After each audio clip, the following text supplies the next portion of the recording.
início, até por uma questão didática, eu dividi a história do Carnaval paraense até o ano 2000 em 3 fases. A primeira fase é a fase do início do Carnaval no Pará. Ele foi trazido diretamente pelo colonizador português no século XVII. Foi o Carnaval do Intrudo, que era o Carnaval português. Depois veio uma segunda fase, já em meados do século XIX, que foram a introdução de novas práticas carnavalescas que substituíram o intrudo. É quando surge o carnaval de rua, os blocos, os cordões, o Zé Pereira, o Osso, enfim, uma série de práticas carnavalescas diferentes do intrudo, inclusive a introdução do confete, da serpentina, da lança-perfume, que veio substituir a molhadeira do intrudo. Porque o intrudo era uma molhadeira, era uma guerra, as pessoas se guerreavam jogando líquidos umas nas outras.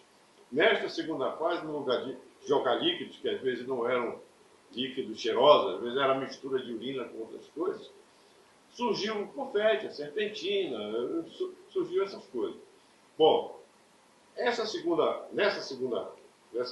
fase, que eu chamo de pós-intrudo, e que vai de meados do século XIX até a fundação da nossa primeira escola de samba em 1934. Então, em 1934, começa uma nova era que eu chamo de Era do Samba. Em 1934 é fundada a primeira escola de samba de Belém, que é o Rancho Não Posso Me Emocionar, fundado em 1934. A partir daí foram surgindo outras escolas, até 1957. Essas escolas competiam entre si nas chamadas batalhas de confete, que aconteciam na Praça da República, no Bosque Rodrigues Alves, na Aldeia do Rádio, que ficava no Juruna, e na porta de alguns bares de Belém que se tornaram tradicionais por causa dessas batalhas, como o Bar Guarani na Praça Brasil, como o Pedreira Bar na Pedreira, na Mauriti, enfim, o Bar de João de Barros na Condor e outros. Bom, então, essa primeira fase das batalhas de confete ainda comportava a competição entre escolas que já tinham alguma tradição, mas não tinham o número de brincantes que passaram a ter nos anos seguintes.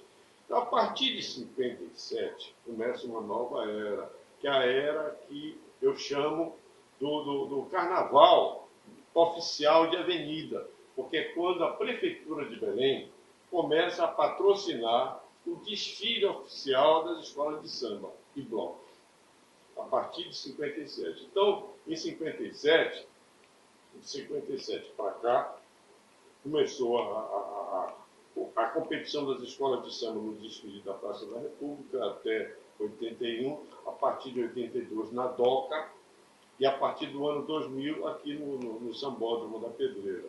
Tá?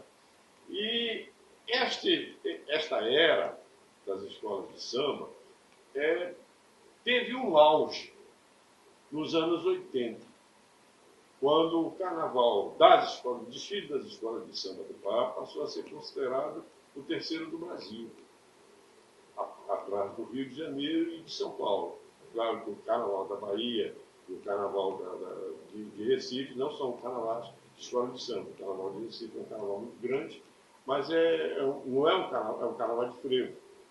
E o de Recife é o carnaval dos trios elétricos, de Salvador. Então, o de Belém era de escola de samba. E nos anos 80 ele teve esse auge, até porque a quantidade de público que se concentrava na DOCA para assistir o desfile das escolas de samba era, às vezes, de mais de 30 mil pessoas.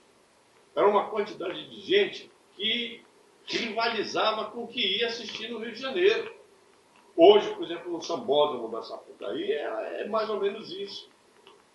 Então, ele era realmente, e algumas escolas passaram a ter, inclusive, uma apresentação tão luxuosa que lembravam as grandes escolas do Rio. No caso, do rancho, não posso final, no caso do Arco-Íris.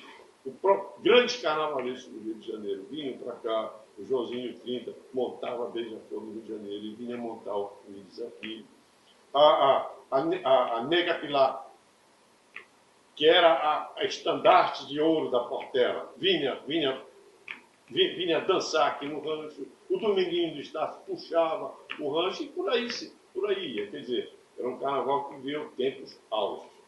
Só que no Rio de Janeiro, até por conta de grandes bicheiros, houve grandes investimentos financeiros nas escolas do Rio de Janeiro. E elas se tornaram grandes empresas. E aqui não houve esse tipo de investimento.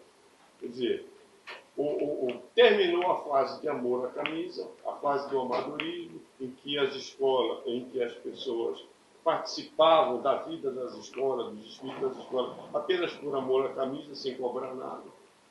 Começou a era de um profissionalismo distorcido, onde uns recebiam, outros não, umas escolas pagavam mais, outras pagavam menos. Então, mais ou menos o que aconteceu com os nossos clubes de futebol, que ficaram com as torcidas, mas sem recursos para pagar grandes equipes. Então, foi o que aconteceu aqui. Quer dizer, as escolas foram declinando, porque não tiveram mais condição de enfrentar os orçamentos para os desfiles. E passaram a depender cada vez mais de um subsídio pequeno da Prefeitura de Belém para que elas pudessem desfilar no Sambódromo e em outros lugares.